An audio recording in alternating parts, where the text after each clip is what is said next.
Howdy, this is Mackenzie Franklin from SideGame LLC here in Colorado Springs, Colorado. Today we're playing What We've Been Playing. I guess we're not playing. We're watching What We've Been Playing, and I'm joined by my co-host Corinn, the SuperBlondeNerd. Corinn, how are you doing today? Hey, Mackenzie, I'm doing good. How about you? I'm fantastic. The new year has started. We've been playing so many games. I'm happy that you're feeling well. I know you were sick last time, but we're happy you're here. And I'm excited to hear about these games. The one on the thumbnail, especially. You've had so much time. Do you want to get right into it, or what's the Let's plan? let's do it. Let's do it. I'm actually going on Monday too to continue our campaign in Frosthaven. So that's my Oh big number yeah. one game, Frosthaven. Anticipate anyone who's been waiting for Frosthaven knows and has been anticipating this game for like 2 years now, 2.5 years maybe.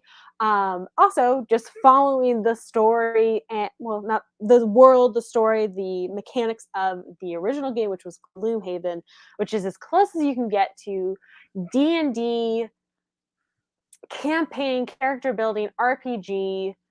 It's just done so well in a board game, in board game mechanics, basically. So Frosthaven is like it's Gloomhaven 2.0. It's so good.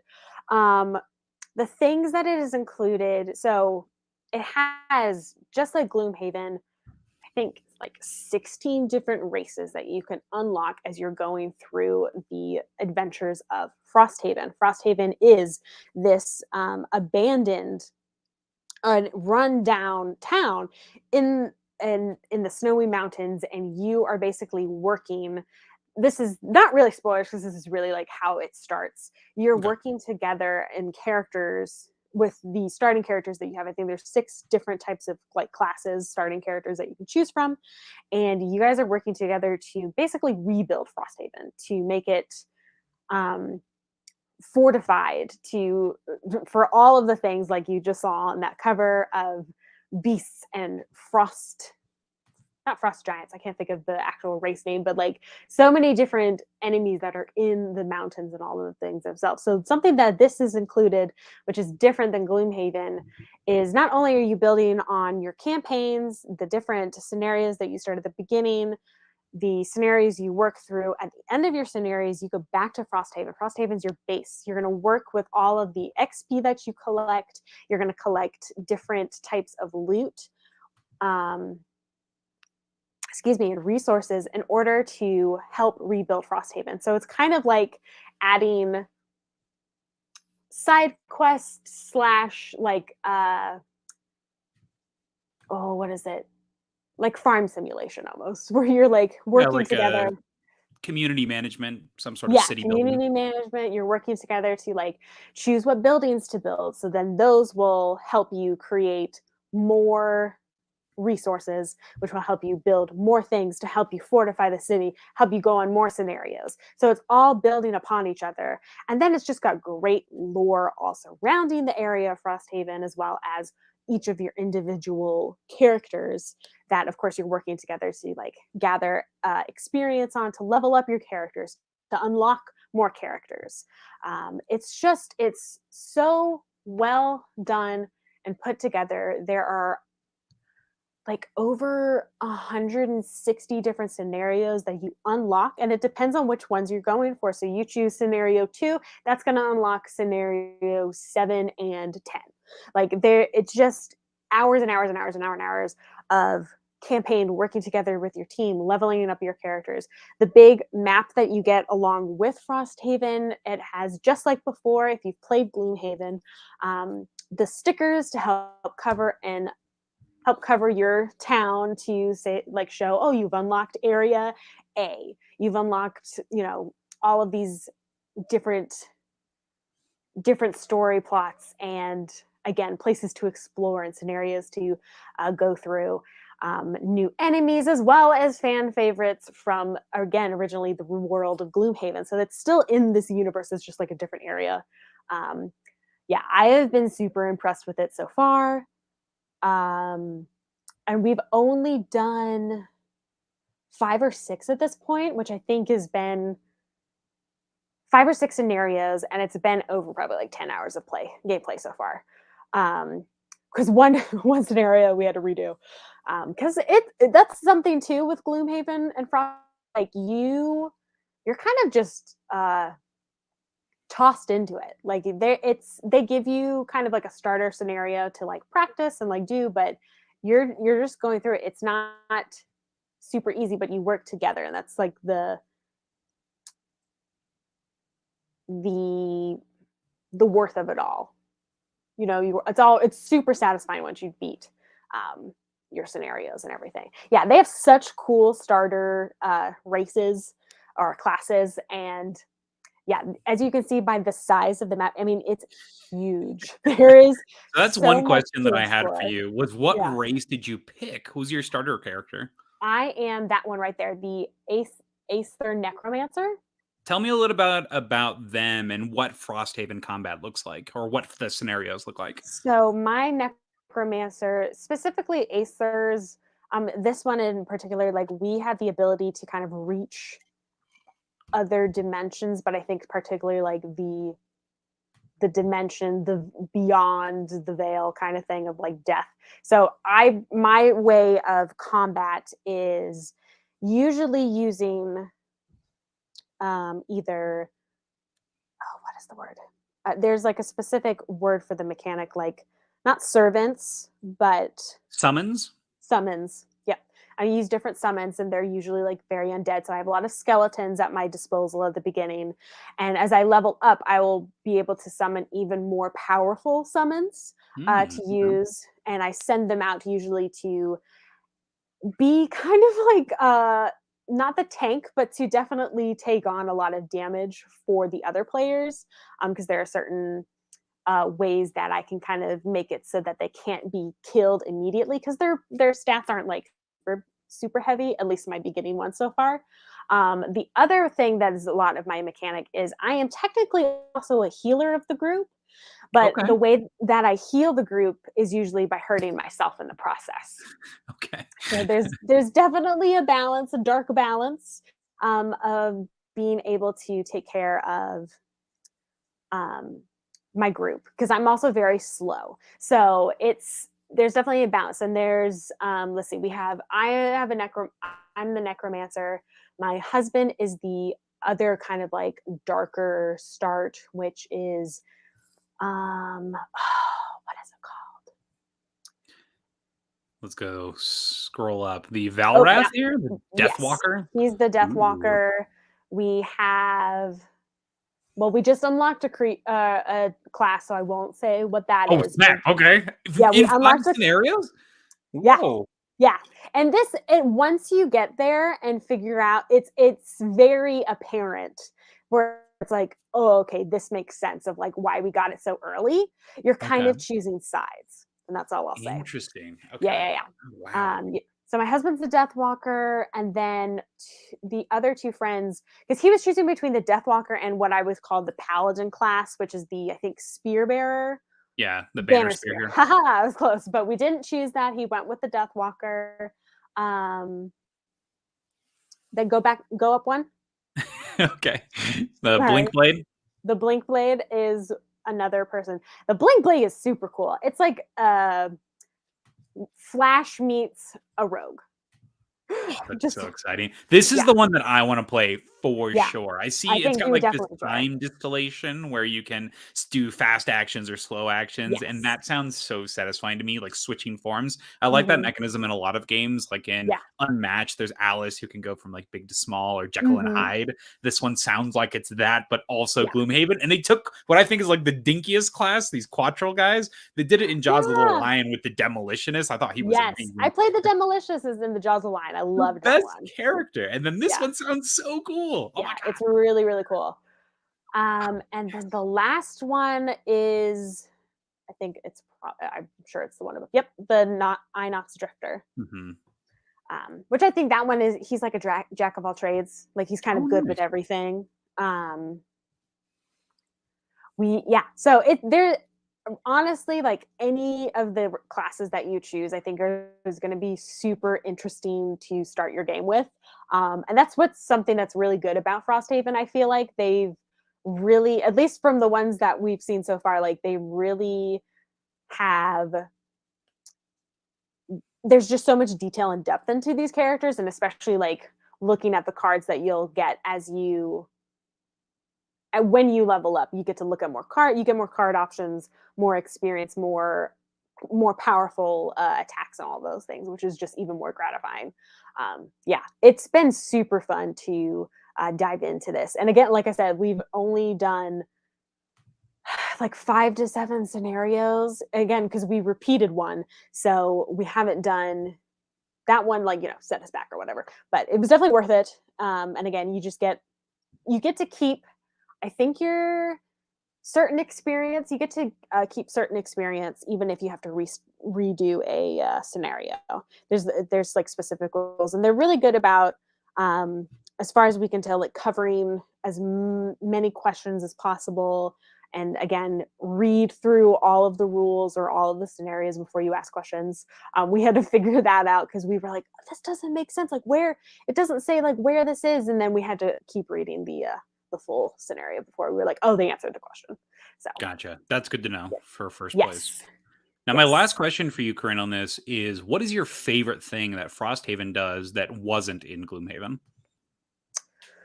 Ooh, that is a good question. Oh, we were talking about it. I'm trying to think of what mechanic they said like they had changed, because there were certain, like, I think broken mechanics in Gloomhaven that they did change. Honestly, I'm gonna go with probably the answer that you are not going to be surprised for me to hear, but like adding kind of the what do we call it? The The town, civilization building? yeah, civilization building, all that stuff. Because I'm a sucker for those. That's the type of gameplay I really enjoy, and just knowing that this is kind of like, it's like coming back to a home base in a video game or something where you're Mhm. leveling up that town, you're leveling up each building, all of those things. I think that they've really done a good job with putting this in a board game component. And it's very satisfying, like just seeing like them dropping the like stickers onto each of your plots is just, it's really nice. It's really nice to see. And again, each building, like there's importance to them, there's actual worth in them, because they're going to create resources and supplies to help you either build more buildings that will help, like, again, make the town better, or help you unlock certain scenarios, because you can't get certain scenarios without certain items that you can't make without certain buildings.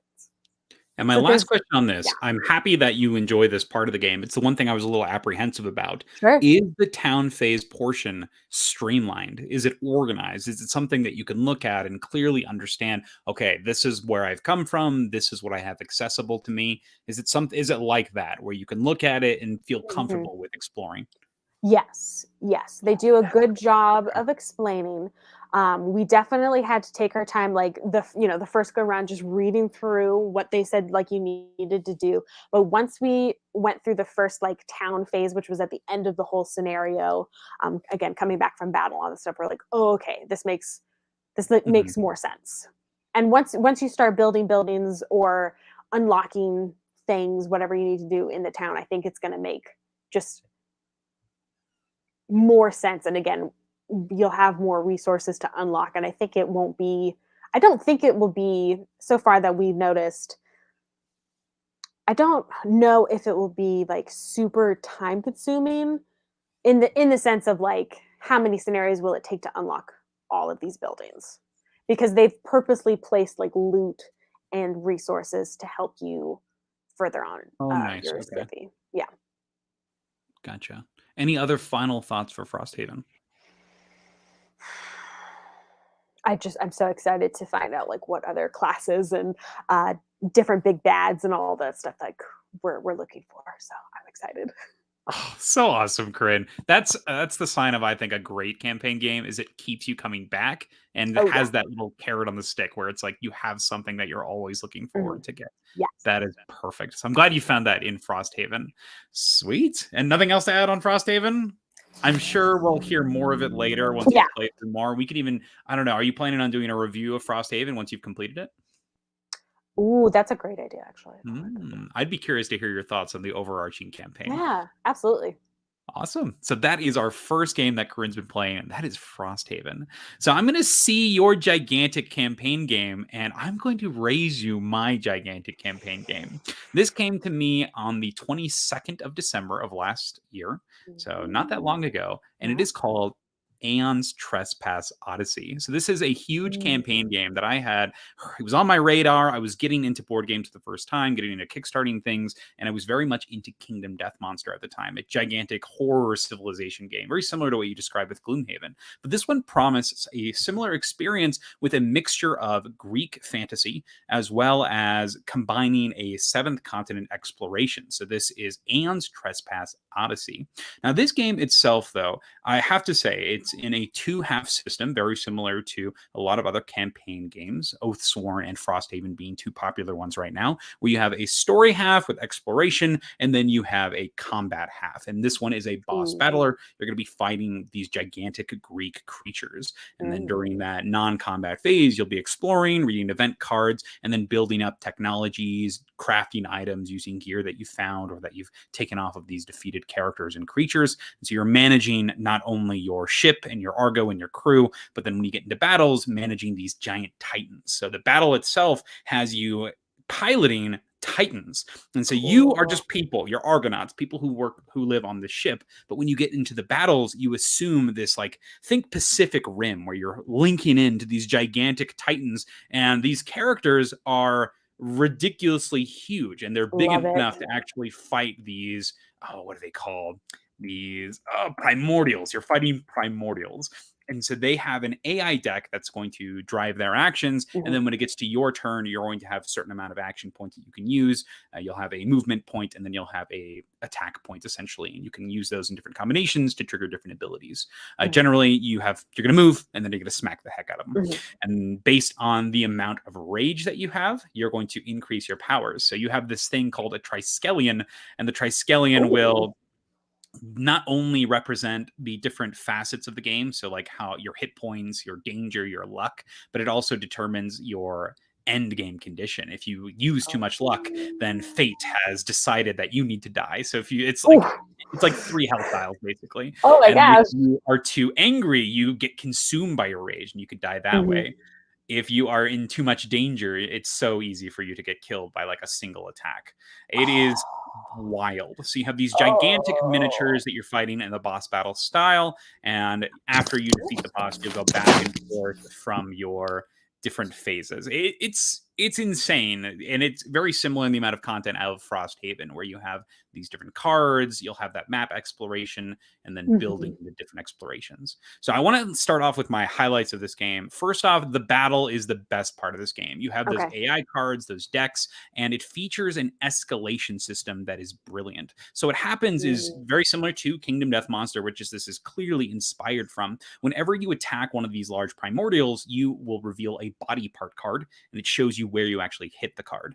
And then you'll see if you actually break through that skin, and then based on what you hit, you'll get some resources at the end. You'll actually remove the card from the AI deck, and it shows you what you cut off or whatever. If you critical, it can do something even more intense. But here's the cool thing. Every time you hit something, you will essentially level up the enemy deck. So if you take out a level 1 body part, you replace it with a level 2 body part, and then you remove one of the AI cards for the level 1 AI and replace it with a level 2 AI. So the more damage you're doing, the more threatening this creature is going to become, which means the battles get more and more intense as time goes on. This is such an awesome mechanism, because every single fight is going to start off tame, and then as soon as you start to provoke the primordial and start making headway, it's going to get more intense. And so you'll have these huge climactic battles that finish in this super satisfying way. So I love that portion. The battle altogether also features this coordination and cooperation mechanism, where even if you don't kill something, you can leave sort of these tokens behind that can either increase your accuracy when you're attacking in a future round with a different character, or you can make it so that your damage is more likely to actually wound. So you can decide between the tokens that you're leaving, and that gets increased by the amount of times that you are attacking. So the higher your rage, the more likely you are to leave these tokens behind for your buddies. Such a cool concept, and my favorite part for sure is the combat. And then that is balanced with the exploration mode. So after you do your combat, you'll go to this timeline. And every year you'll mark off this box on a timeline. You'll move the ship that you're on, the Argo, and then you'll find new lands. You'll have icons that you can interact with, and you'll have these tiny little square tiles that you're revealing that reveal symbols, which can be new adventures and explorations. And then based on what you do, it's going to determine your influence with the different people that live in the areas.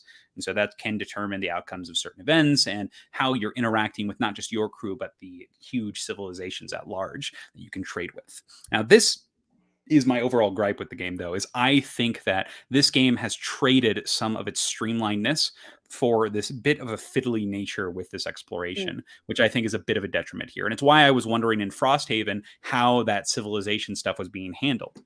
Sure. I'm going to bring this back to Kingdom Death Monster, where in Kingdom Death Monster, you have a clear phase and it happens once. You do this thing once and then you immediately go into a fight. It's fight, hunt, settlement, fight, hunt, settlement. And you just keep doing that over and over again until you win or you lose the whole campaign. In this one, you have about 6 or 7 days of travel where you're going to be going through this map. You're going to be flipping these tiles, and you also have opportunities for developing technology. Now, this technology I found to be a little bit scattered. They have these cars that are kind of everywhere. You've got a deck that you're increasing from whenever you unlock a new technology or getting more. These a way that you actually look on how to craft stuff is a little bit annoying, in my opinion. You have to go to the technology card and figure it out. It's not as clear as I would like. And I think that's a bit of a detriment because this game this has the potential to be streamlined with being so apparent and easy to look at that I think that they've kind of gone backwards by adding this exploration mechanism to it and all of the different things being attached to different cards. So that is one of my qualms with it. I think that the story and the tiles are making the game slow down a little bit with all that scattered information. But it makes me, when I play that story portion, I'm just like, I just want to get to the fight. Like, let me get done with this so I can get back to the fight because I think it's so good. That concept, the conflict and the escalation in the battles, that's what I want more of in Aeon's Trespass Odyssey. And I'm not sure if that's going to make this one get played as much as the others, as these other campaign games, because there's still ISS Vanguard that's out here. There is Frosthaven that should be delivered very soon. And if you are not getting to do the thing you like a lot, I think that's going to be the biggest barrier to getting this game played. Sure. That's unfortunate to me. A lot of content here, huge box. If you're watching this in the Unknown Studios, please send me a non-damaged box and components. I would love that so I can do an organizing video of this. Yeah, our copy got like destroyed on its way here, so I'm not going to make a video for it until I get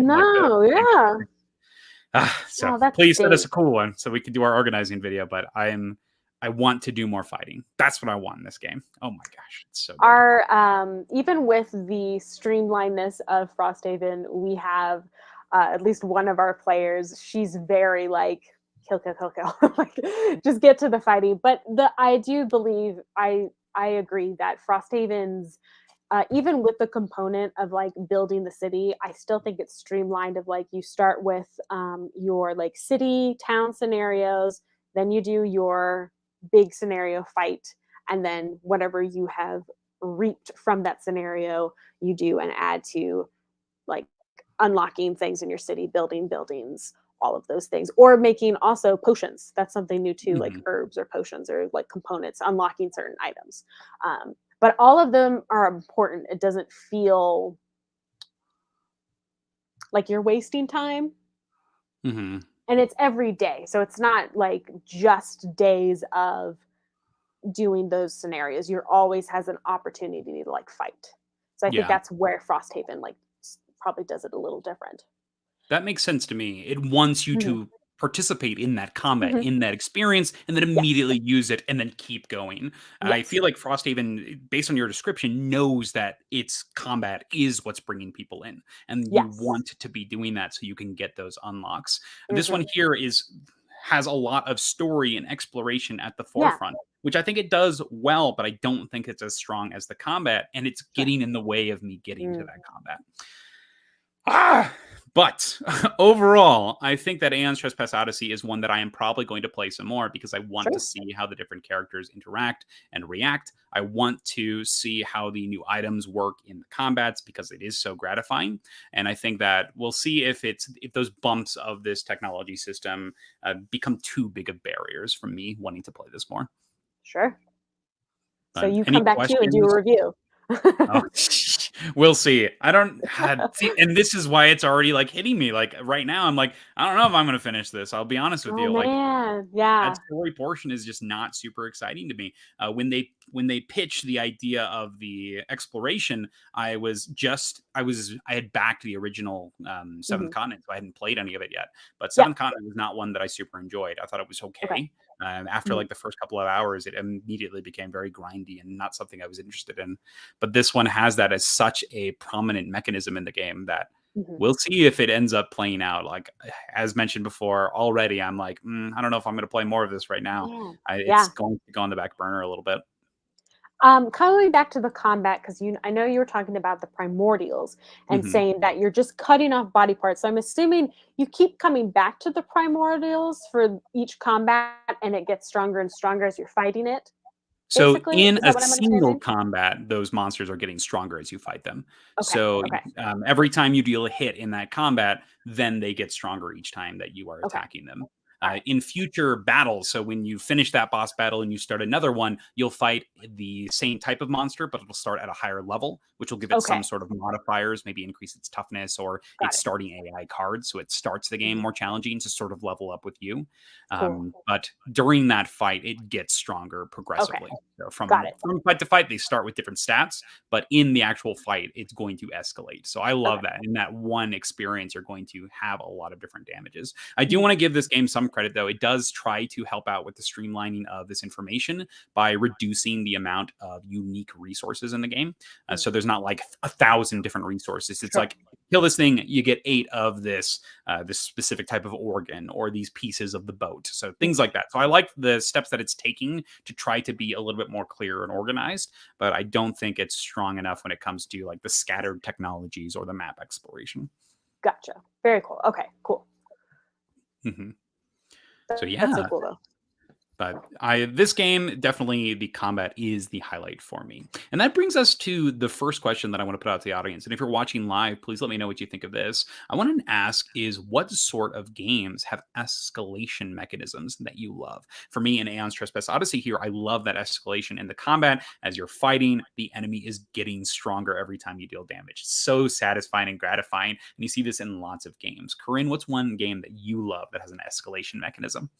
Well, keeping to the theme of kind of campaign-like board games, I don't know if you've ever heard of 13th Age. I have not. What is that? So it was another while we were waiting between Gloomhaven and Jaws of the Lion, I don't think it'd come out yet. 13th Age is like another kind of RPG, D, but not D&D, but still D&D-esque, with different very much still the same. You can choose like those type of classes and races from D&D, but it has different deities and different game mechanics. And one of those mechanics was the escalation dice.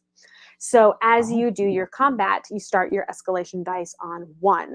And when everyone gets a turn and still fighting, if you get up to basically the 6th escalation, because this is a 6-sided die, um, I think if I recall, because it's been a while, um, the situation gets worse. Like everything gets harder. Your boss gets harder. The time that you're running out for the certain situations for your fight. I don't think you like if the whole party like TKOs kind of thing, but gosh, it's been so long. But like there was kind of like a time crunch, like a feeling of like, oh, if we don't kill this guy, like he's gonna kill us because he's getting stronger. It's kind of like a rage build almost, but it's just the escalation die made it so I think there was more likely like you miss or you get more damage. It's been so long, but there was that escalation in the battle every time. Yeah. this is one oh, 1 second. This is one Oh, that you're I good. have not heard of. Sure. So this is an RPG system then, as a Yes. whole, or oh, okay, gotcha. Awesome. Have you seen this escalation die used in other RPG systems?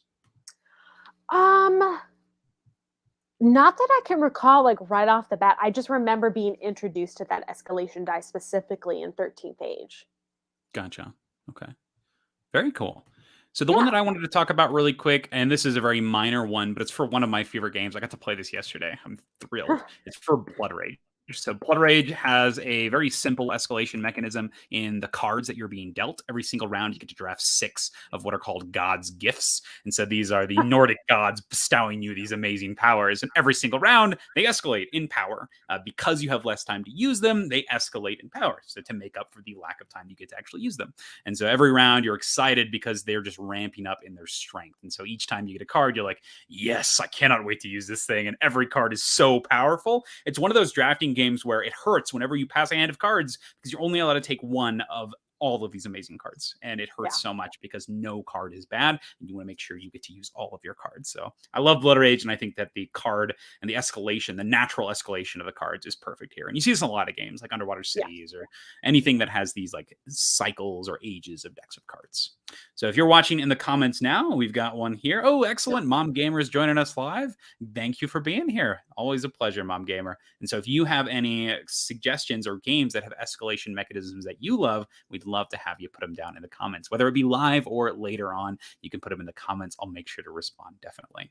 So those are our first 2 games. Whew, some big campaign games. I'm excited to hear your final thoughts on Frosthaven once you get through it. And those are our initial impressions of these large campaign games. You just make me more excited to play Frosthaven. Oh, I'm so excited. You have to let me know when you get it. Okay, will do. Yeah, I'll let you know. I'll let everybody know because we have not heard anything about where our copies are. So we'll see. I'm excited. When it arrives, we'll definitely prioritize it. So those are our first 2 games. Whew, let's get into our next game. Corinn, what do you have for me next? Played a game that my brother-in-law wanted for a while, and I've seen it in a lot of board game stores, and I've always been curious about it. We played Castles of Burgundy. Ooh, okay. So that one is a tile placement area control, not really area control. Everybody has their own city. Have you played Castles of Burgundy? I have played Castle of Burgundy. I think it's amazing. I think this is one of the best games out there, honestly, particularly in this genre of just like this tile drafting and placement. You're always balancing whether to place and progress on your own board or to get those tiles you need as they start dwindling in that center area. So it has that competition and that pressure that's balanced so well. I love this game. I think it's amazing. Yeah, it was really fun. It was definitely, you learn a lot of iconography at the beginning, but once you know what the icons mean, what the colors mean, it's very like you pick it up. I particularly really enjoyed the plethora of options of how to advance your city, how to fill it up, how to get those extra points, whether you're trading goods by getting your ships out there, whether you are filling up, you're always trying to fill up your town, but depending on what kind of bonuses you're going for, because each building has like different abilities that will help build up your town or get you tiles. You can choose your pastures and trying to get all of the same type of animal, which will what is the word, like add on to your points, stack on top of each other kind of thing. Exponential, multiply. You know what I'm talking about? Like 3 on 3. And all of the yellow tiles, so cool that every yellow tile is a different, unique effect. There is not like a repeating effect for a yellow tile, I'm pretty sure. And then rolling, and it's also kind of a roll, not rolling, right, but a roll in like tile placement. So you're working the luck of the roll. You can also use workers to re-roll your dice. There were so many components to it, but it's still kind of what you were saying, like it's very streamlined. Like it works really well together. Everything is compounded on top of each other, but the iconography was the only like overwhelming thing. But once you learn it, you're like, oh yes, I got this. So I definitely I really enjoyed learning to play over the holidays. So it was really cool to play.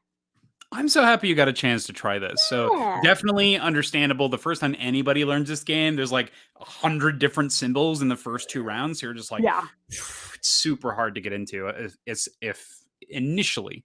But I Yes. love how the dice system makes so much Mhm. sense. You roll your dice, you get 2 options, and the options are take a tile or play a tile. And then based on what you roll, you just sort of roll with it those first couple of rounds. I love that your board guides you to deciding, okay, I Mhm. need to fill these out. This is where I start. And these are Mhm. the things next to me. Those are the colors I want. And that's a great way to start rolling into it because you have those mini objectives and the game rewards you for completing them and for completing them in a timely manner. So I like that you're not necessarily caring exactly what the buildings do, but what the colors are. And I think that's awesome because then you sort of learn what the colors actually and the buildings effects are. And it Yes. just sort of propels you forward.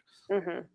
I Mhm. loved also the game flavor of like the black market and being Yeah. able to to buy uh you know the goods that you maybe not be able to find outside in just the town square, and just using another component, another currency to in order to get those specific tiles, which is your silver, I believe it is, which makes Mhm. the gray tiles in your city relevant because those are your mines, which gets you silver, which gets you to the black market. Everything again streamlined, stack on top of each other.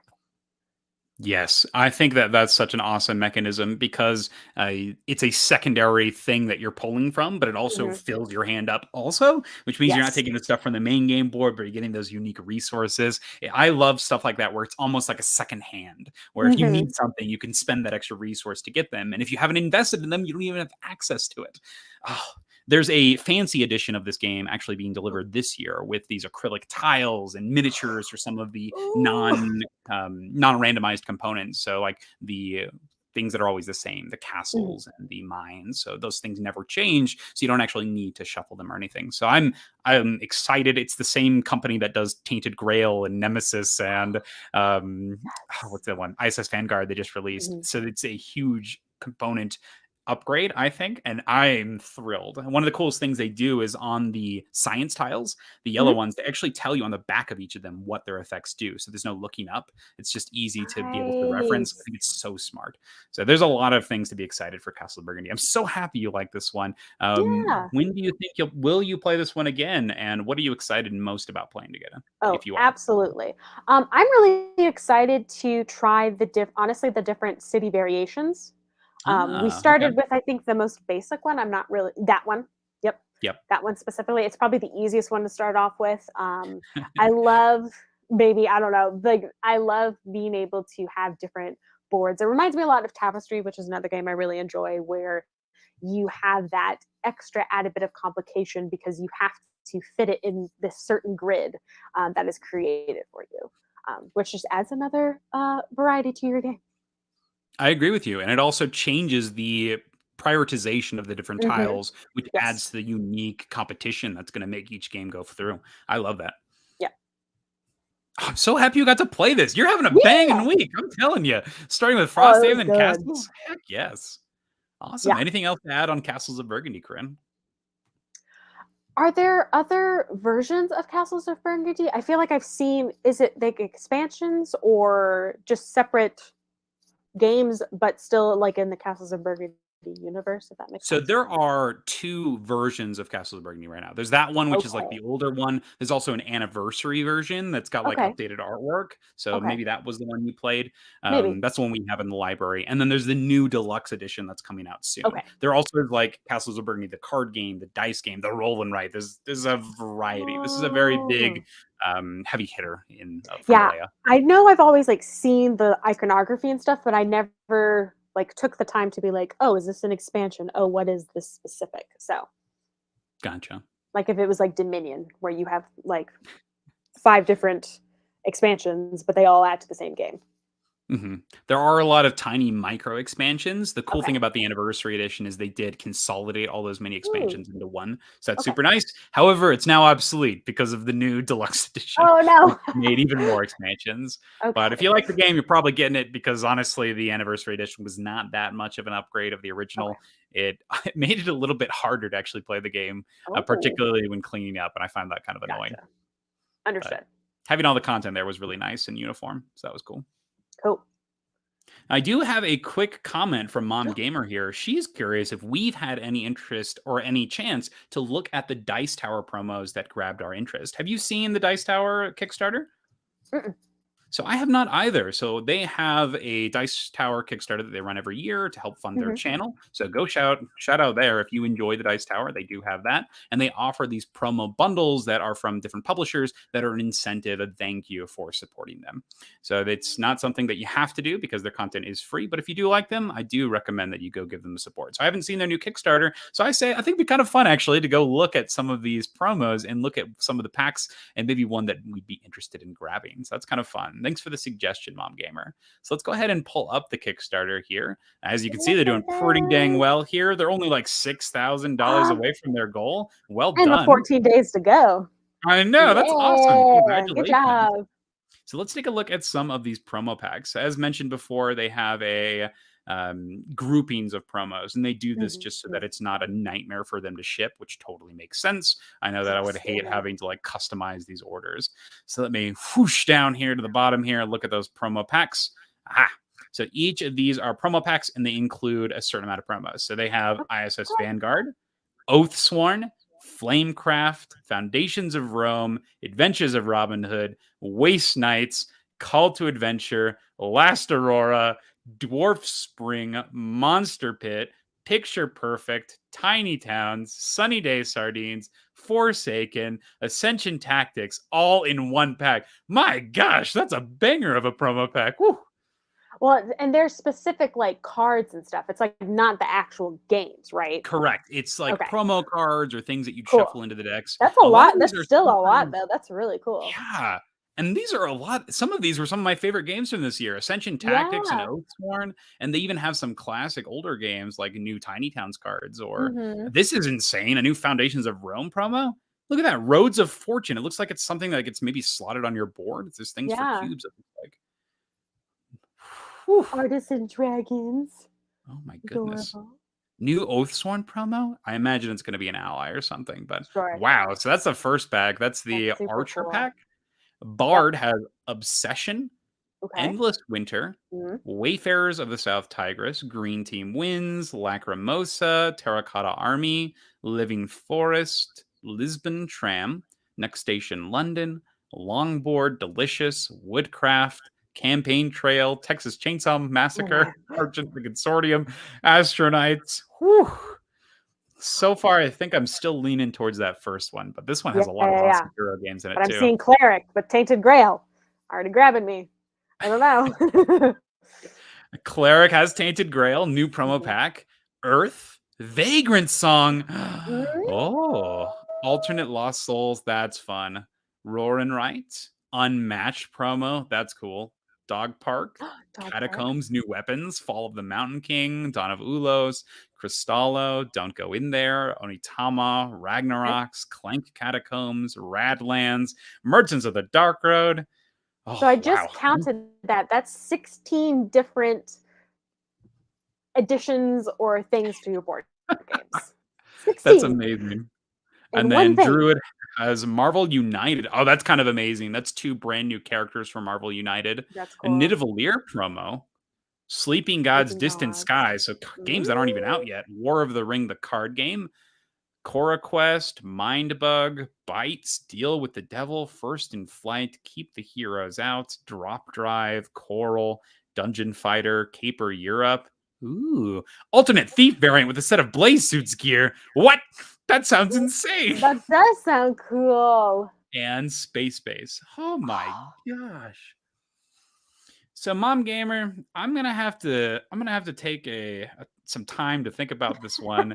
Real talk, the idea of just having a whole new set of cards for Caper Europe already has me intrigued. Like, that's probably the most interesting thing I've seen here. A lot of them are just cards, and sometimes that just means it's like an ally card, which is cool, but not necessarily game changing. This is like a whole new module for the game. Oh my gosh. Wow. And these do appear in the BGG store later. So they usually come out like 2 years later. So you can get them outside of the Kickstarter. But if you are interested in backing Dice Tower Kickstarter, this is a cool way to do it. And you get a big bundle of promos. These make great presents. I love getting these as gifts for people because I know they already like the games. And so that way you can just get this huge chunk. But wow. Thanks for the reference. Oh my goodness. So that's huge. Any of Yeah. those stick out for you? The Caper Europe and Tainted Grail. What was the other one? What was the other one? I thought I saw Frosthaven there, but maybe I don't know. Honestly, there were so many. Heck, Frosthaven probably could have been in there. It could have. There was definitely some for sure. It's overwhelming the amount of options and things that they Amen to that. offer. Oh my goodness. All right. So we'll go ahead and move from that tangent. Exactly. Some amazing stuff in there. Holy cow.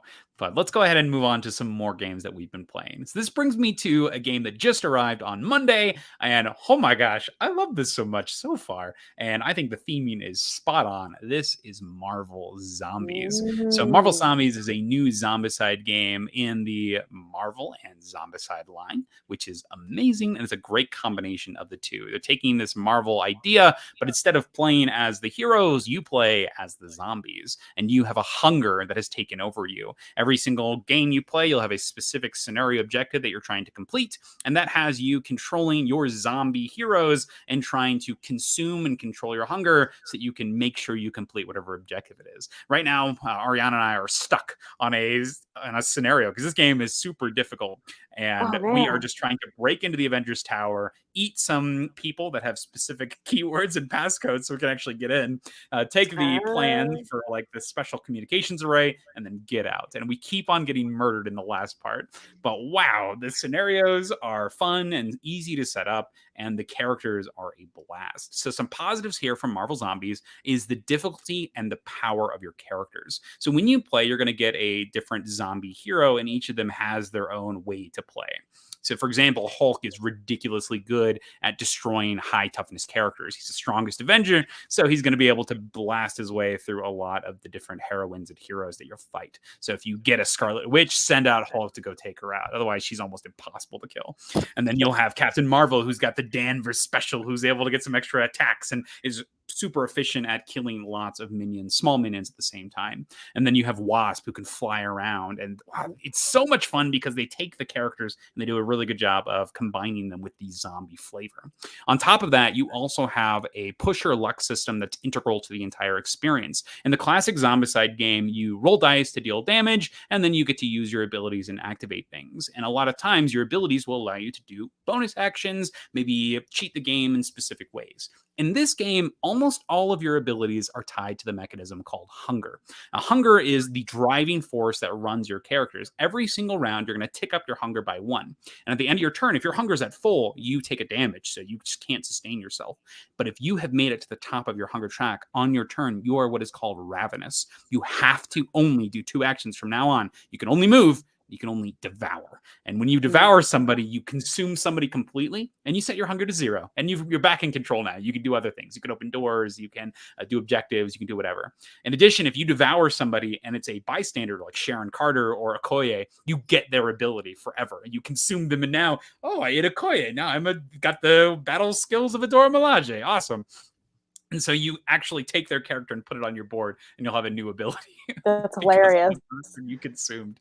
Oh my gosh. But the cool thing they do with this, a lot of the abilities and powers of your characters are tied to your hunger. So your hunger might say, hey, take 1 hunger, and that means that you get to do this additional bonus, a free melee attack for taking a hunger. So you're constantly trying to push yourself on this line of not having too much hunger, but having enough where you're still able to be in control and not having to sort of waste your actions with this devour action. And the cherry on top of this is you get to roll extra dice on all your actions based on your hunger level. So you can be rolling a handful of 8 or 9 dice with your hunger level, but if you ever make it go too high, you lose control. And of course, the more dice you're rolling, there's a 1 on the dice, and if you roll that, it increases your hunger. So there's always a risk that you push yourself on accident into that ravenous level. Oh, it's so much fun to sort of balance all those different pieces of your characters. I think they did an awesome job with the hunger system and the fact that it just permeates everything. It's so well done. That being said, that could be a neutral for you because the hunger is pretty integral for everything, and that includes the items that you'll get in this game. In the standard Zombicide games, you're going to be searching buildings, getting weapons and whatnot, but in this one, you don't have items anymore. Items just don't exist in the game. Instead, you get traits. And that is kind of unfortunate because I thought that was one thing. And my wife pointed this out. She said, I miss getting items. I miss finding a giant hammer and getting to use it. And this one, you get like a one-time use ability, which I think is not as fun as finding a weapon and getting to use it for the playthrough. You're like, yes, I found this awesome thing. And then just going to town. It does tie into the difficulty, but I do think that is something that I wish that they maybe had where you could get these items and have something that you'll get to carry with you. Now they do this in the by devouring the different people. So if you eat them, you do get a permanent ability. But that is actually one of my critiques of this is you cannot eat enemy superheroes for special abilities. And I think that is lame. Some of the superheroes that you can fight in this one are Black Panther, Spider-Man, Thor. And if you eat them, you gain experience, which gets you your own powers that are abilities to you, but you can never eat Spider-Man and get Spider-Man's ability. You can eat Mary Jane, you can eat Aunt May and get their abilities. But I find that there's sort of, I know, right? There's sort of a disconnect between, sure, I ate Mary Jane and now I can move in extra space. That's doesn't seem super thematic to me.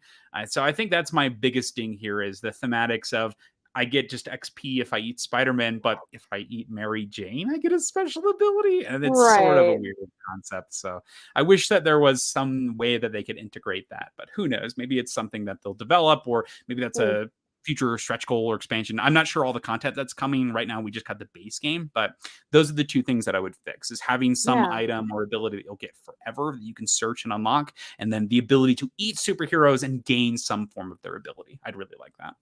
Yeah, I feel like with Marvel, it's such an expansive universe and has so many like items you could use, like the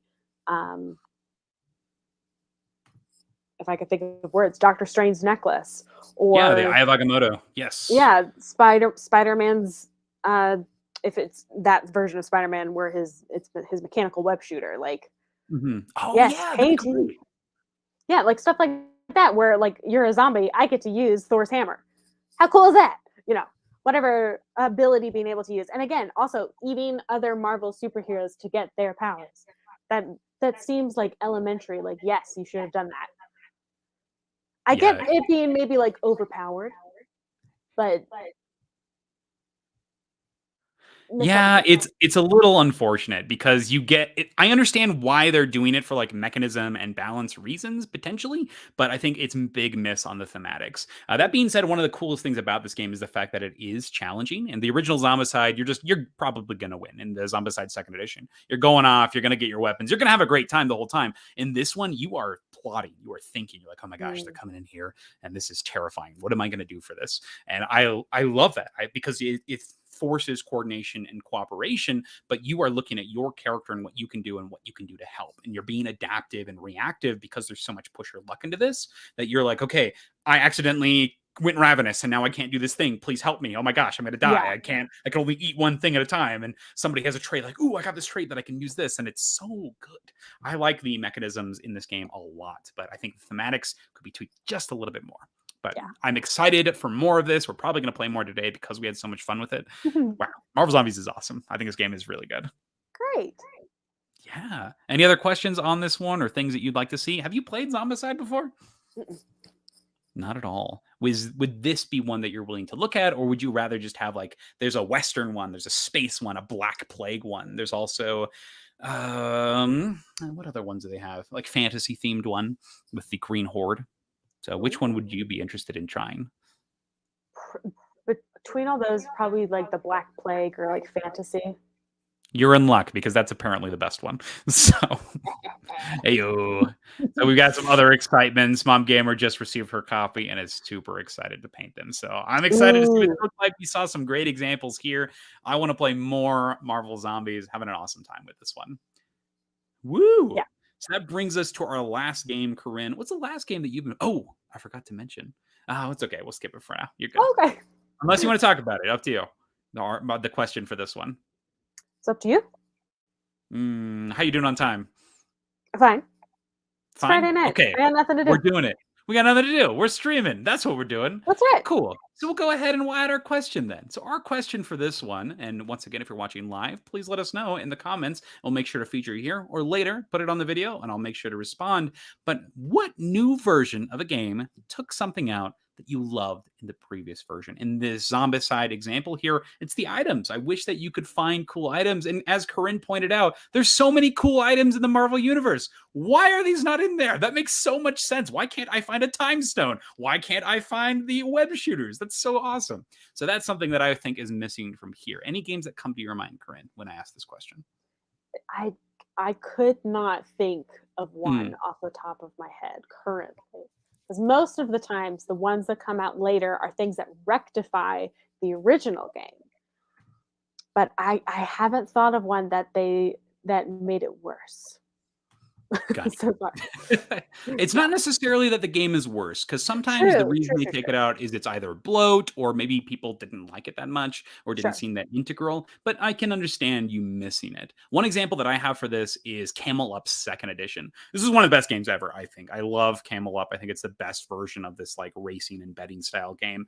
And the 2nd Edition took a lot of the expansion components and put it into the new base game of the 2nd Edition, while including new components and mechanisms. I love this so much. But they took out one thing from the expansion that I loved, and it just isn't a thing in this one anymore. In Camel Up, a lot of the times you're going to be taking these betting tiles, and the betting tiles allow you to get a payout based on the results of a race. So every single leg, you'll get a payout based on if they got first or second. You'll get like $5 or something. One of the coolest expansion components was you had an action where you could adjust your payout rate, essentially, for getting a specific result. So for example, say that I took a red tile, and I said that red is going to win the race, I'd get $5. But now you could take a separate action where instead of red winning the race, you could say, hey, I think red's going to get 4th in the race or in this leg. And you could choose that and would physically go on top of your little betting token. And that was so cool, because as the leg went out, you had ways that you could sort of pivot and change and be very specific in what you're betting to get an even higher payout. And I love that so much, because it allowed you to customize and modulate the commitments you had already made at the expense of your actions, which I thought was great. So that was a small thing that they removed from the 2nd Edition completely, and there is no expansion for the 2nd Edition, which means that we're probably not going to see this mechanism in the 2nd Edition, which is a shame, but I see why they took out all the other stuff, because frankly, the other expansion stuff was not that great. So they kept the good stuff, and they just missed that one part. Man. Yeah. That's super cool. Yeah, I like that one a lot. Excellent mechanism. And if you've got any examples of new versions of games that took something out that you enjoyed, please let us know in the comments. With that being said, Corinn, what is your last game that we're talking about here? I'm sure you'll be very excited about this one, Mackenzie, because you recommended it to me so long ago, as well as it's going to be one that I'm going to have to follow up on, because we haven't been able to play that many rounds yet. It is Caper Europe. Ooh, yes. Okay. Yeah. Finally got it in for Christmas. Yeah, we've only been able to play with Paris so far, which is the starter one. But we were able to, my husband and I were able to play that together and really learn the mechanics. And I won every time.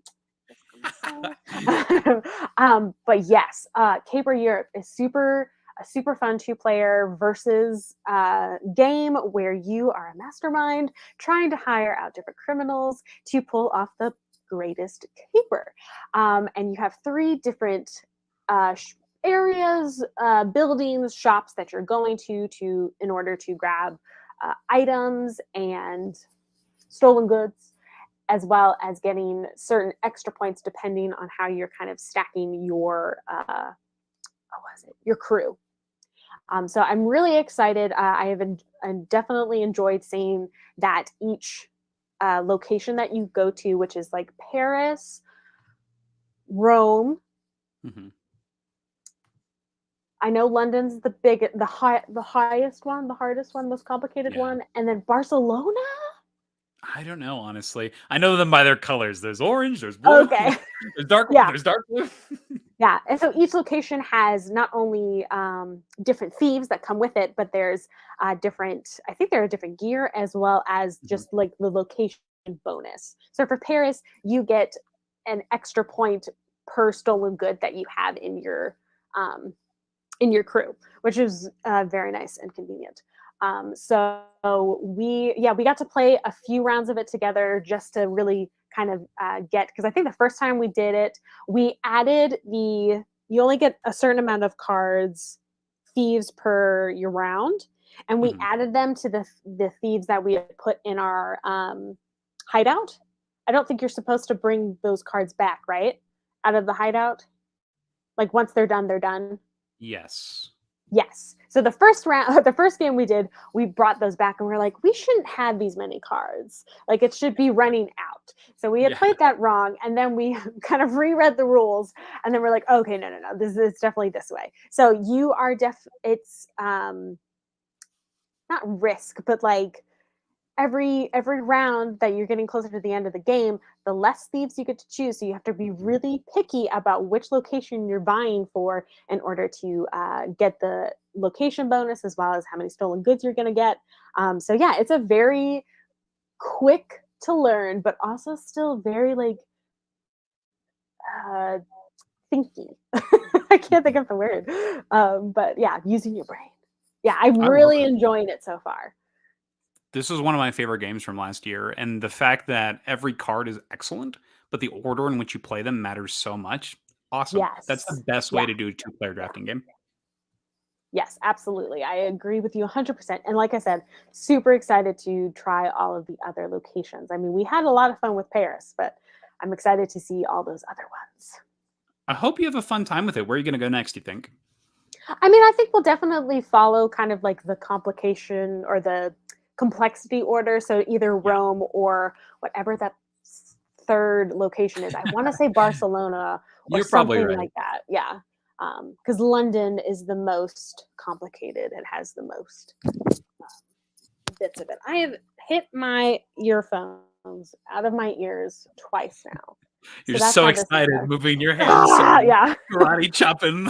Yeah. I got to get one of yours. There's the stand in front of me microphone. So if I do anything, it just hits that. But yes, Caper Europe is so good. I agree wholeheartedly. Yeah. So anything else on Caper Europe? I'm glad you liked it. Yeah.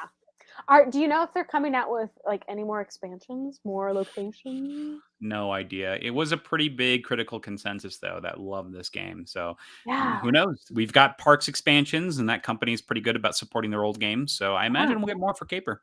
I hope so. Even just like an extra deck of cards. Let's do it. That'd be awesome. Yeah. Another location. Let's go. Totally. Let's go to There's a lot of cities in Europe, I hear. Just a little. Just a little bit. Excellent. Spain, Italy, somewhere. I'm all for it. Anything else on Caper Europe? The artwork is beautiful. The artwork is lovely. This is the best Keymaster game by far. Yeah. Sweet. So that brings us to the last game that we're talking about for what we've been playing, and that is a solo experience that is a redone version of a classic chip theory game. This is Hoplomachus Victorum. In this game, you play as the leader of a group of gladiators. You're going to be going around the land trying to bolster up your special abilities and powers as you go and recruit people for your team and then take down these terrible tyrants. So you have this huge enemy boss that's going to be at the end of 4 ages, essentially. And during those mid-between parts, you're going to be fighting these leaders of other clans. And so you'll fight those clan leaders and then get new characters for your team and eventually make it that final boss for a unique scenario and situation. The presentation of this game is absurdly awesome. You're going to have this large map that's in front of you, and you can pretty much stay stationary for the entire experience. Everything is set up perfectly. You've got that whole console that holds all of your chips. It's kind of amazing how they've made it so accessible. It's easy to roll out, put all your chips out, and just start playing. Awesome area. Another cool thing that they do is there's a map on the bottom here, and every time you visit a place, you'll take one of these small battle mats and place it into the center of your gaming area. And these battle mats represent the arenas that are in the area that you currently are at. So for example, if you're in the Amazonian areas, you take out this small little mat, put it in the center, and you're fighting in that arena. You've got these pillars that move around. If you're in Kunlun, you have this huge King of the Hill area that's got this advantage spots that if you're on top, you get extra attack on the people below you. If you're in Vesuvius in this fiery magma area, all of your characters take damage when they enter the board, unless they're from the area. Then they love the lava and they get extra health from it. So this is one of my favorite parts about it, is you have these different arenas and locations, and the local units of the areas also receive bonuses for fighting in their home turf. What an awesome mechanism. I think this is one of the coolest things out there. In addition, whenever you travel to these different areas, you are able to bolster your team with different units from the different areas you explore. If you go to Vesuvius, you can recruit some of those volcano units by competing with them in these different sports games. And so that means that you're able to get new faction characters. So think something like Pokemon, where you fight a character and you like that character. So at the end, you get to take this one and now it's part of your team. Awesome. That is awesome. And then once you're finished, everybody else that lost the fight goes back into this bag. And now your bag of characters you're fighting is populated with all of these different people that you've met during your adventure. And this is such a great concept. And I want to see this in more games. This leveling up and customization through doing different events. The characters are unique and interesting. The different factions have unique keywords to them. And then as you play, you're going to be getting all of these different combinations that are not going to show up in playthrough to playthrough. So I love that premise, that your experience is based on where you're traveling and moving to. So I do want to go to that, though, the keywords in this game, because this game is a little bit on the, I would say it's less keyword soupy than something like Too Many Bones or Cloudspire, that the keywords are repeated a lot. So you will see a lot of these common keywords that are on like the neutral characters, and then some of the class characters will have unique keywords to them. But that means that you are seeing a lot of the same character keywords in the same area. So that is something to be aware of. That might get a little annoying and repetitive because you are seeing these keywords so often. There's not as wide a variety that you might be used to when playing this game. But I didn't really see that as a negative, because you are traveling quite often and you're getting that combination of different, and it made it so it was a bit more accessible. You got to go in and start fighting more. And it's not like there's a lack of keywords. There's like 30 different keywords, maybe 40 different keywords. So there's still a lot of them to pick from. So not a negative, but also not like a shining positive.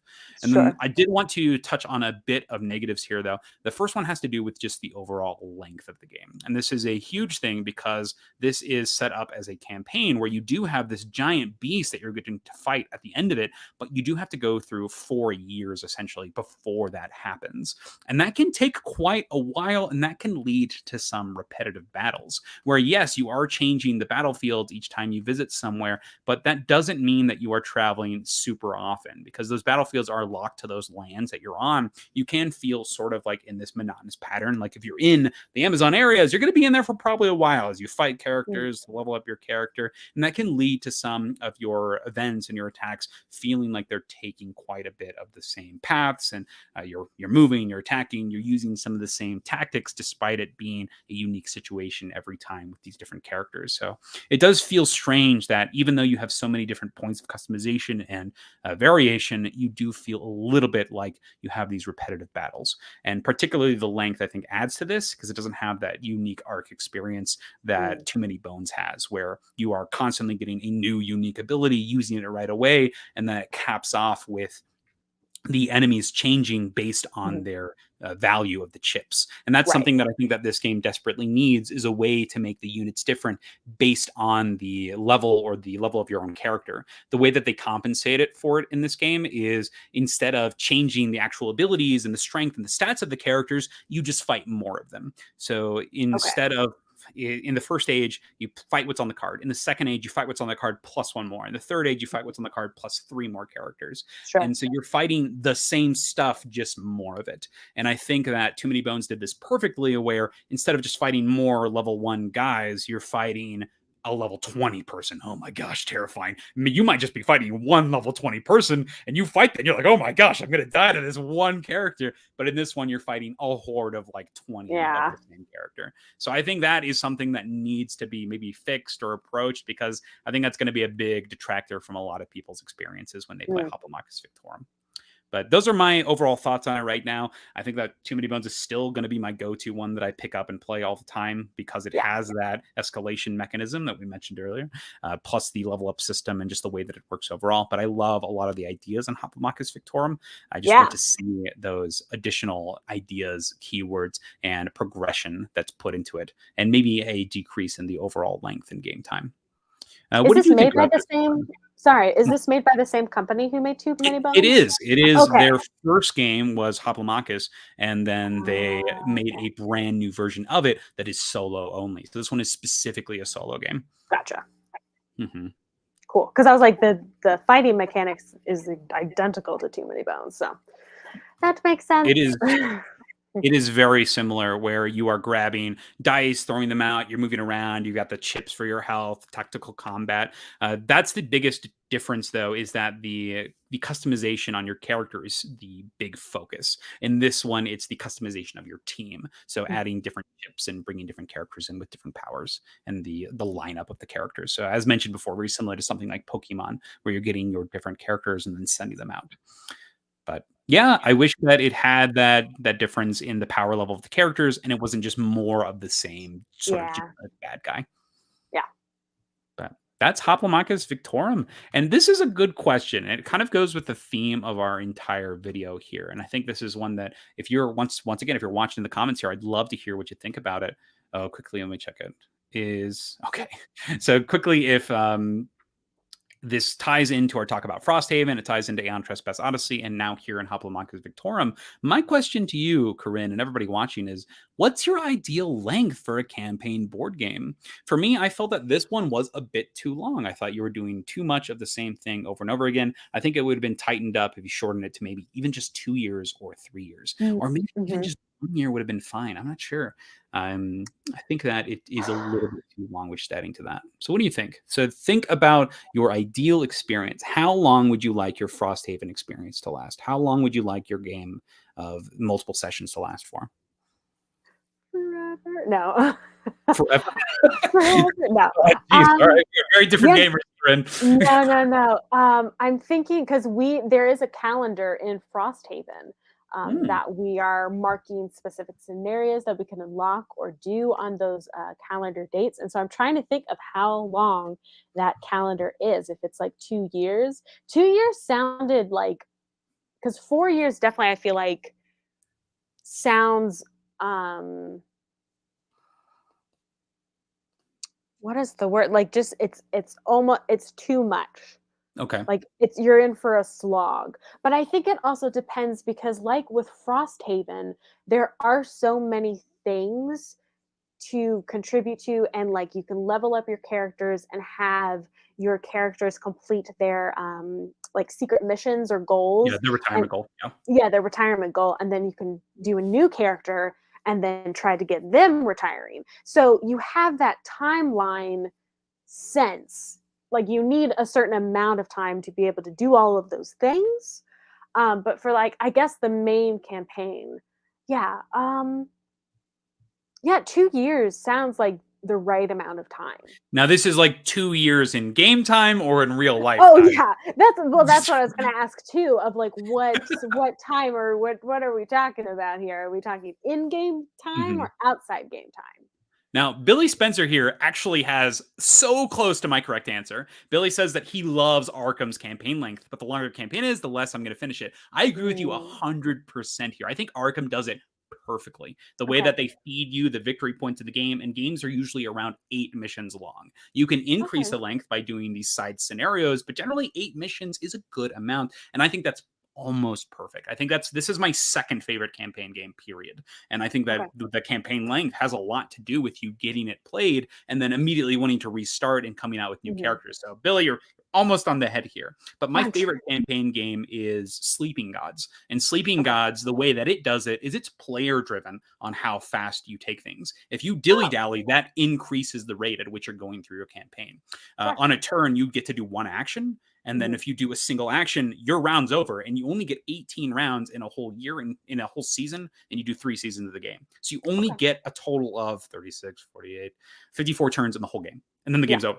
So you have 54 turns. And I love that pressure. That pressure is awesome. And so you're not having to set up scenarios. You're just going, and you know when the game is over. And it's terrifying because every action is so important. You're just, right. And it's a game that propels you forward as well, where you're just going. You're going until the game's over, and there's no like set rounds or it's wild. I love that experience. But for like a set amount of turns, I think Arkham nails it. They do such a good job with feeding out those experience points. We got John Franklin here. Hey, how are you doing, Padre? Individual scenarios that can be played in one session or one day, no more than 2, perhaps 10 sessions to complete a campaign. Then move on to the next one. Familiarity breeds contempt. That makes a lot of sense. And I think that's a reason I like these like short scenario games like Cthulhu Death May Die, and Massive Darkness 2, Hellscape. These single shot games are the experiences that I'm loving the most personally. It's why I like Too Many Bones. You get that whole campaign arc in a single session. It feels so good. Yeah. Corinn, anything to add to these 2 comments? Yeah, I totally get the, I'm trying to keep reading this. Individuals place in one session, one day, no more than 2, and perhaps 10 sessions to complete a campaign. Move on to the next campaign. Because again, I keep comparing to Frosthaven because that's like what we're going through right now, where it's each scenario is adding to like, because we have that overall campaign of like rebuilding Frosthaven and all that stuff. So I don't know how many scenarios it's going to take to, or like, is it how many campaigns? Because it could be like 3 campaigns, but you're still building up Frosthaven. You know what I'm saying? Yeah. So it's difficult because I feel like with Frosthaven, every scenario that you do, you are always achieving something. So it feels purposeful. And I feel like I do like that Too Many Bones, each scenario, you like finish that arc, like you're done. You find the final boss, they're done with that campaign. You start over, choose a different character or what. So I guess I teeter more towards the longer side, but it depends. I think on how, like you were saying with your last game that I cannot say the name of, with the feeling the monotony or feeling like stuck in that area. Like if you feel like Hoplomachus. Yes. I was like, I don't know what it is. Could not remember it. Hocus Pocus. Just being able to feel like you're accomplishing something and not taking 4 years. Like I don't know how long that would take in like real time. So, because I'm trying to think too how long it took us with Gloomhaven. So our Gloomhaven campaign, I played Gloomhaven and finished it in like a week and a half solo. That was during lockdown, so that was a thing. Sure. But then my wife and I, we played it 2 players and finished it in 3 months. That's a lot. That's about 60 scenarios I think we played in 3 months. And that's a lot of all we did. This was during rainy season in Hawaii, so we couldn't really get out much. And so we just played a lot of Gloomhaven. Yeah, because we did that too. With our friends that we lived like 10 minutes from, and that's all we did was play Gloomhaven like every weekend, nonstop. So it was probably a similar timeline. So yeah, something that, because I want it to feel like you did spend time, that you did, it feels good to like have spent that time, but then it's like, okay, we finished it, we did it. So yeah, not 2 years in real life, but maybe in game. So. This is such a hard one because it depends on the game. It depends on the sessions. If the sessions are gratifying, then you might want to play a campaign game for years. Like there's Dungeons and Dragons campaigns that people have been playing their whole lives, and they're just so satisfying that you're coming back to them. But then there are games like Sleeping Gods where I want to play 54 satisfying turns. That's what I want. I want every single action to feel awesome. And I don't want to be here all the time because I want to play again. I want to restart fresh. I want to try new things. And I think that's what Arkham does so well is that it gets you playing more and more campaigns. Yeah. I think it depends on the mechanics of the game. For and how they do their campaign. You make me so excited to play Frosthaven. I cannot wait for this one. I hope you like it as much as I do. All right, so those are the games that we've been playing. Thank you so much for all of your comments. We're going to do one last thing. Let's run through all of these different games that we've played these last couple of weeks. So this is the final portion, all the games that we've played. So we're going to run through all the games we played, the unique titles, as well as the games we're excited for, the ones that we like the most from those times, and then any upcoming games that you're excited to play. So Corinn, we'll go ahead and have you start off. What are all of the games that you've been playing? So the games that I've been playing are Frosthaven, Cat in the Box, Take 5, Dabble, Oceans, Search for Planet X, Mysterium, Point Salad, Infinity Gauntlet, Patchwork, Quartz, Castles of Burgundy, Dog Park, Dune Imperium, Everdell, and Caper Europe. What a great list of games. And what was the best games that you played? The top 3, if you got them. Frosthaven for sure. Frosthaven definitely. Ooh. Let's see. Really quick. Castles of Burgundy was really fun. I really enjoyed learning that. Dog Park, but that's because I'm a sucker for dogs. I love dogs. It was a good game. It was like a combination between the game Parks and why can't I think of the other one? Dogs. Yeah. Parks and why can't I think of it? I'll think of it later. But it was very cute. So many dog breeds. You're literally a dog walker, and you're trying to get the most points by taking the most walks. That's an excellent win condition. Yeah, it's pretty darn adorable. So if you're a lover of dogs, definitely recommend.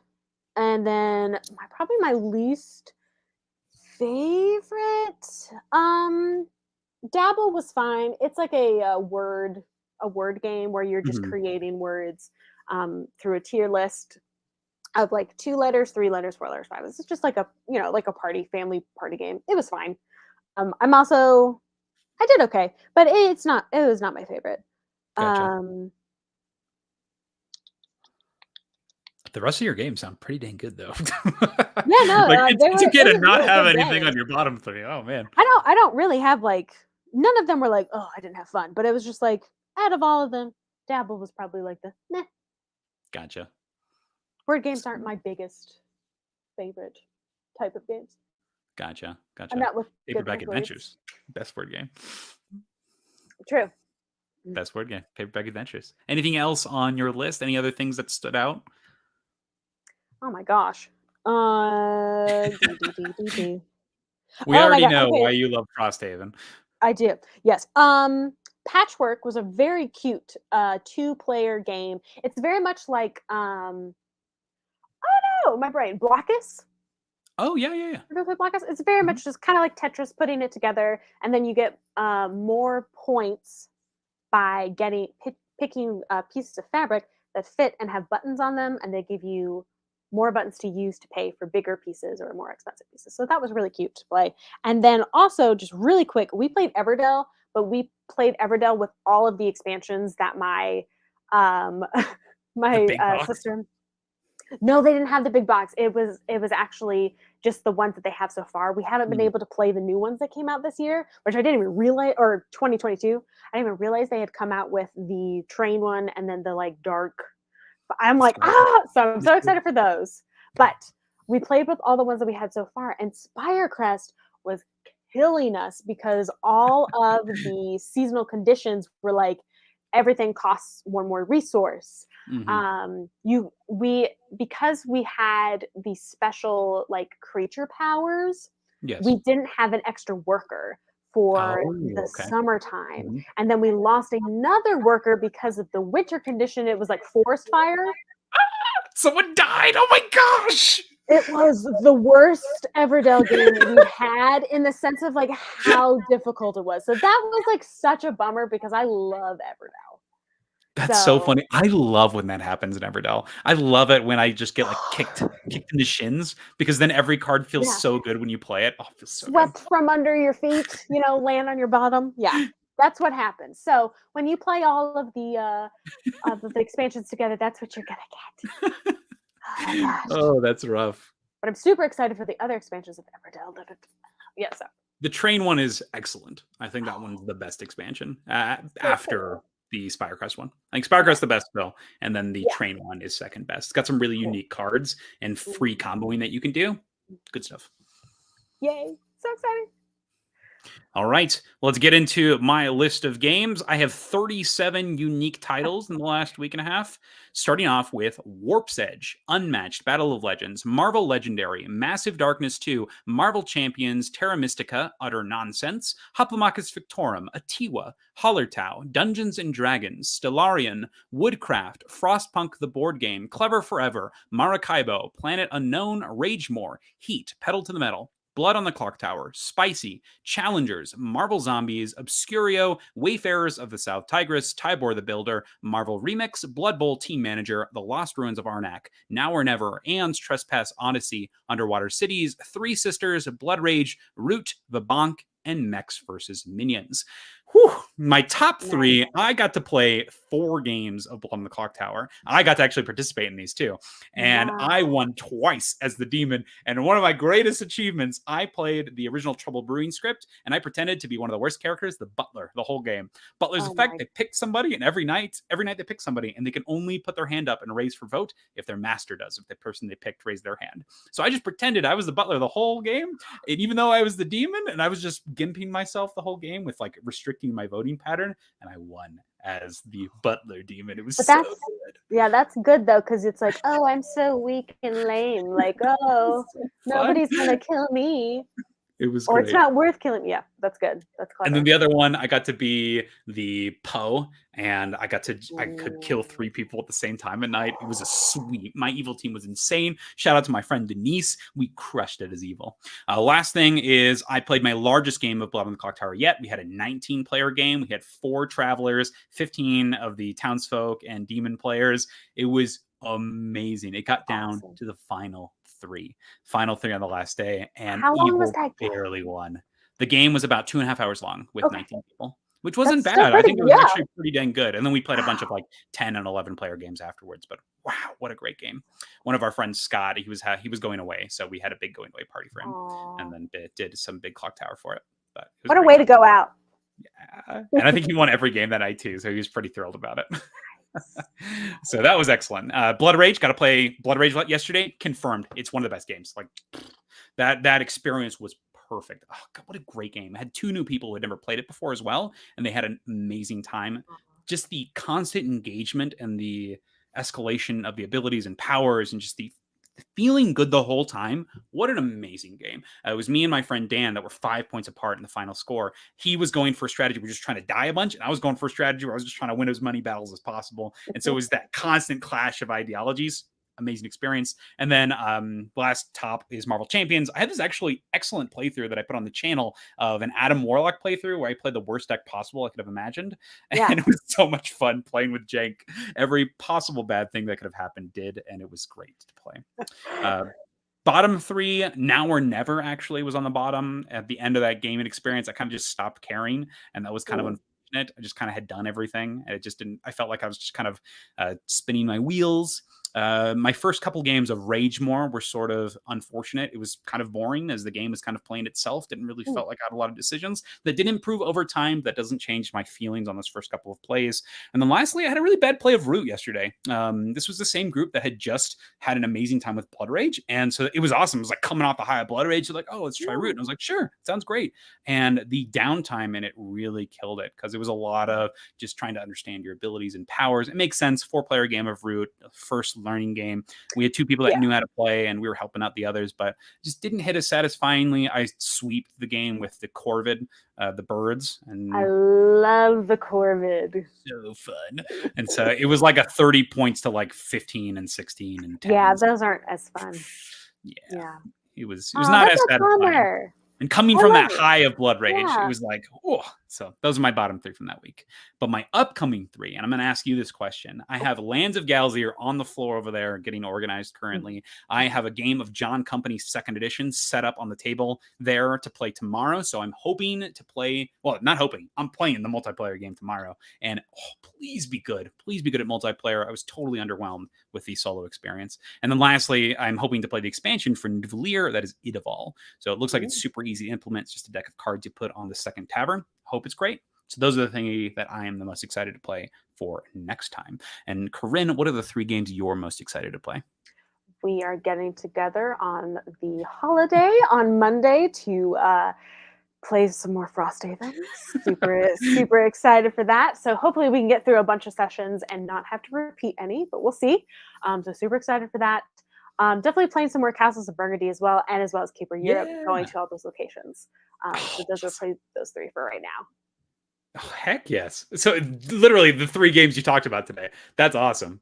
Oh yeah. Yeah. Yeah. I'm glad you like them so much. We did also get June Imperial Immortality, so definitely playing that as well. So, yeah. And I'll probably talk about that too next time. So good. Yeah. Oh. Yeah. Oh, so awesome. Excellent. So those are all the games we've played, the games we're excited to play, and that's what we've been playing. Thank you so much for joining us live. Thank you, Mom Gamer, John Franklin, Billy Spencer. Thank you for being here, leaving your comments, and thank you for an awesome show. If you haven't subscribed to the channel already, please make sure that you do. It's the best way to help our channels grow and help both of our channels grow. Please make sure that you go check out SuperBlondeNerd's channel over on Corinn's channel. She does amazing content in general. She just did I think it's the most recent unboxing of this actually on YouTube for the new Brandon Sanderson content that just came out. He ran a huge Kickstarter. So go check out Corinn's channel there. Yeah, lots of different things. What are some things you're most excited about coming up next? I'm working so hard, you guys, so hard on the top 2022 board games, my top 10 favorite board games, as well as a bunch of honorable mentions. I'm also going to talk about some of my favorite aesthetic board games, so those are coming. Let's see, I just did that. I'm also working on like a really fun art project that has to do with Marvel Champions. That is also working on just the holidays, and all of the holidays and everything really pushed me back. And then I got sick for a week and a half, so I'm behind on a lot of things, but I'm really excited. So please go over and support the channel. I just do a bunch of art and nerdy things and talk about board games with Mackenzie every once in a while. So really appreciate it. Yeah. So, and thank you again for all of the supports. We got to our 3K subscriber count last year. So that is awesome. Having so much fun with this in general. And just want to do a big shout out again to the entire SideGame community. This is the most growth that we've had in a long while, and your support really does show. So thank you for being there. Thank you for supporting both our channels and for talking about games with us. This is just super fun to be here. Thank you, Corinn, for being here and being willing to talk about board games with me for an hour and a half, which is huge. And for any of you watching live, thanks for talking with us. And if you're here after the fact, thank you so much for being here. And please let me know what you think about those questions that we asked. I want to know, what is your ideal campaign length? That's such a crazy question. And then what games have been missing things in their updated editions? Or, what was the last question? Escalation in games. What are your favorite escalation in games? That's it. Anything else, Corinn?